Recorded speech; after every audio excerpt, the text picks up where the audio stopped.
In this specific case, Mr. Mukul Rohatgi, am I right in understanding that the Supreme Court's judgment is merely a theoretical judgment that lays down the rules for the future as far as the present is concerned?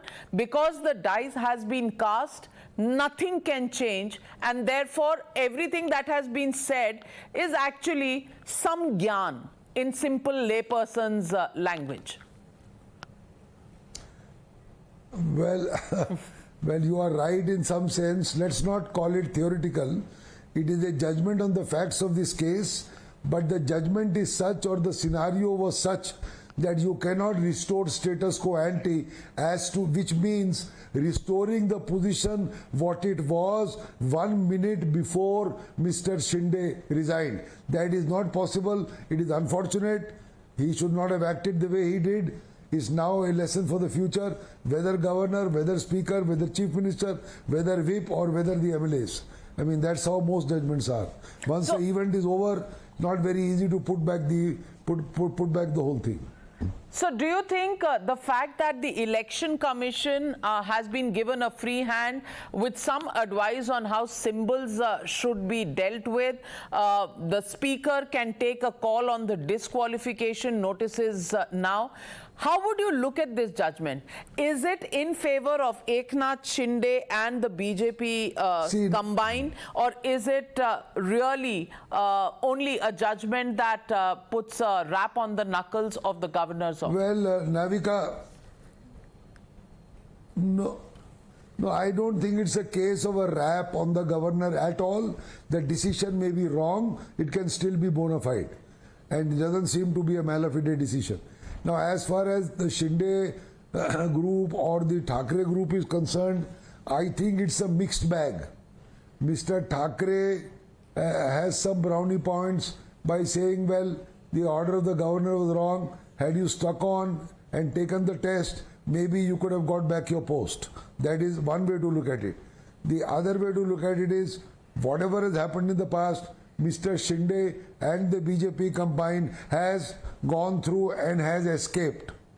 So once it has escaped, it will continue to be a stale government. The speaker will take a call.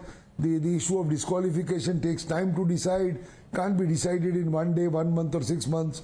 That disqualification is then subject to a petition in the High Court, etc., etc. If that was to take time, by that time we will be on the cusp of the national elections.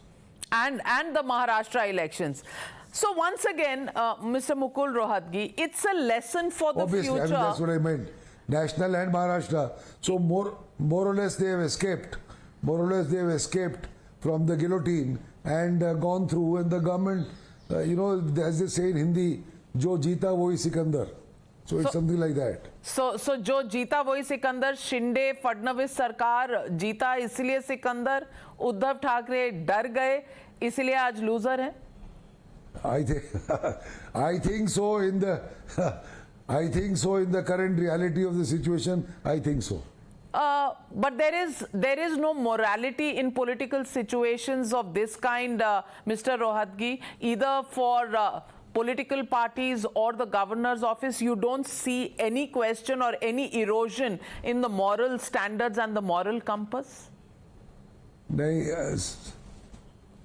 See, Navika, political parties left the issue of morality many years ago. Today the struggle is कि भाई कुर्सी चाहिए, गद्दी चाहिए.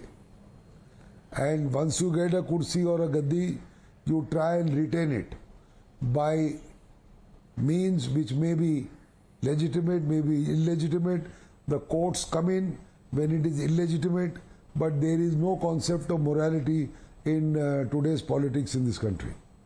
Well, clearly, as far as the moral compass is concerned, Mr. Mukul Rohatgi says, well, morality is completely out of fashion in present-day politics. Thank you very much, Mr. Mukul Rohatgi, for joining me on the News Hour tonight and calling a spade as always.